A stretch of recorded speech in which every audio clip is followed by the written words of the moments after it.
Good evening, all. It has been a couple of weeks since I published some of my thoughts online. As I share these thoughts or these principles tonight, I want you to realize that I do not take it lightly. These are principles that I believe we need to use in every area where we expect a change. This stems from a conversation that I had a few weeks back and some personal circumstances that I was going through. My husband and I were talking to my sister and discussing on change within the entities that we are in, the nation, our workplaces, any committees and teams, churches. Without going through our personal context or the actual point of conversation, I will explain in the next few minutes what we should look at when we desire a change. You need to know the Lord made me reprioritize my thoughts and introspect on how I handle my current situation as well. I hope it gets you to see this again and again. When I say this video, I hope you get to see this video again and again. Take notes and look at where you might need to apply this. So here goes. Before explaining the principles, I would like to explain when you might encounter this.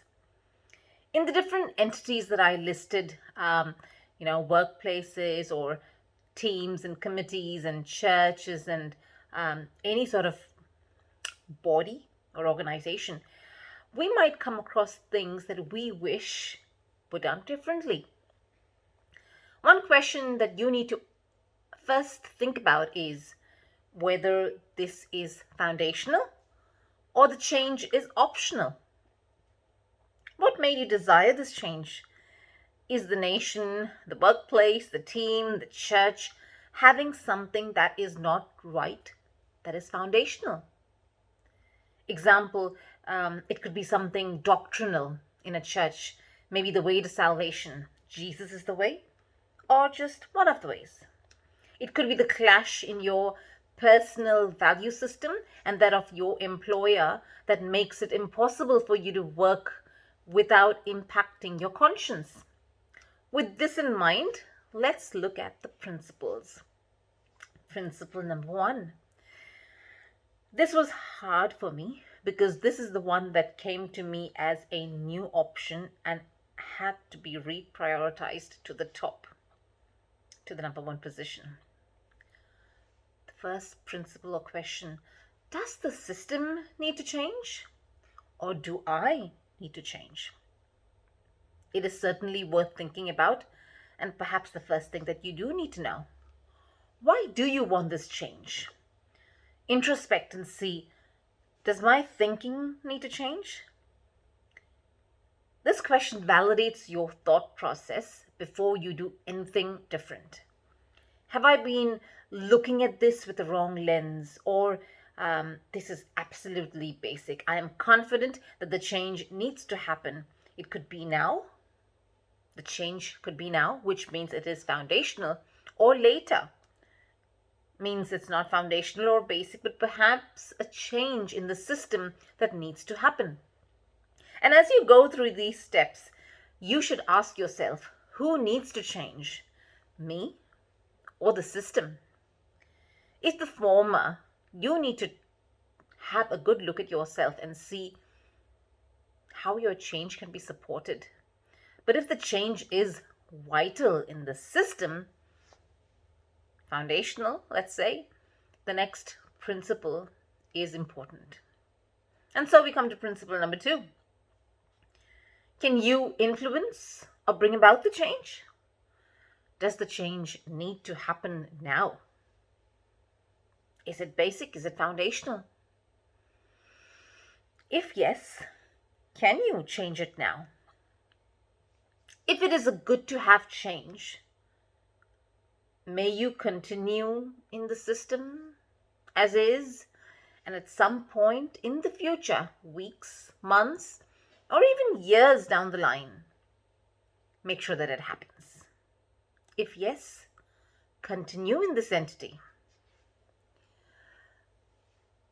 Your current desire to change is not sufficient for you to leave the system.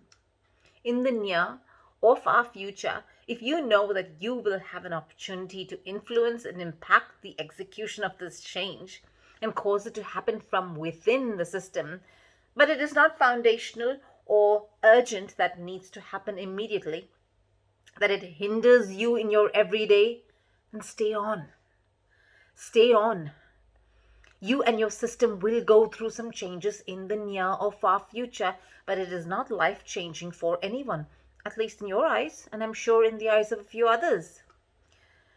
I hope this is helping someone out there, because principle number 3 should be the last option, but is what you might resort to if you can't continue in the system without an immediate change and you have no influence over it, or you have no influence in making it happen. Principle number 3 is to actually leave the system. You have introspected. The change is vital. It is important that the change happens now. It is foundational for you. And so, if you can't impact the system, you need to exit the system to one that aligns to one that already had the desired state. The sad truth is that most systems or entities are aligned. Majority of them function in the same way. And so you need to be very intentional and go through 1 and 2. When I say 1 and 2, the principles 1 and 2 again, to ensure that leaving is the only option. I will have these points in a book or booklet that I will publish at some point in time. But for now, I do encourage you to do the following when you want to implement a change. Look at the intent, the need for the change, the urgency of it, the feasibility of executing the change from within. And let this help you in your attitude and actions. One quote that I know by heart since I was a child, and it's not a verse from the Bible, for those who are wondering. I don't even know the origin, but I know this quote by heart. It is as follows. God, grant me the serenity to accept the things I cannot change, courage to change the things I can, and the wisdom to know the difference. May this be the desire in each of our hearts as we look at the certain areas where we would love to see a change. God bless you. Until next time.